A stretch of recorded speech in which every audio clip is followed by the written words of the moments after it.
La reformulation. À quoi ça nous sert, ça, en médiation? Ça nous sert à faire progresser, à faire avancer l'échange. Comment ça marche? Il faut simplement prendre ce qu'on a entendu puis résumer l'essentiel dans nos propres mots. Je vous donne un exemple. Quelqu'un vous dit « Là, c'est vraiment la dernière fois que Suzanne a manque de respect. » Vous pourriez tout simplement reformuler « Vous avez vraiment atteint votre limite. Hein? » La reformulation, ça nous permet de valider notre compréhension, mais ça nous permet aussi d'offrir de la reconnaissance aux gens à mesure qu'ils s'expriment. À chaque fois que vous reformulez correctement, c'est un peu comme si vous disiez à la personne « Je suis là. Je t'ai écouté, je t'ai entendu, je considère ce que tu es en train de me dire. » On n'est pas obligé d'être 100% d'accord, mais au moins on peut montrer qu'on a compris. Puis plus on se sent écouté en médiation, plus ça génère de la confiance, plus on va avoir envie de continuer à progresser même dans l'exploration de la situation. Quand est-ce que c'est utile la reformulation?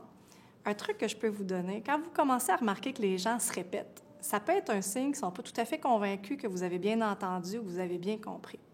Reformuler, ça va vous permettre de les rassurer puis tranquillement passer à un autre sujet.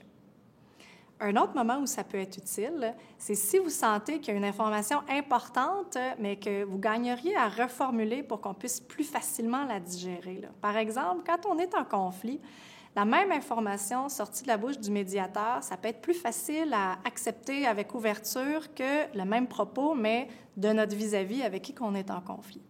Il faut doser la quantité de reformulation qu'on va offrir pendant la médiation. Pas assez de reformulation, ça peut créer de la confusion, mais trop de reformulation, c'est lourd un petit peu. Nos reformulations, ils n'ont pas besoin d'être parfaites.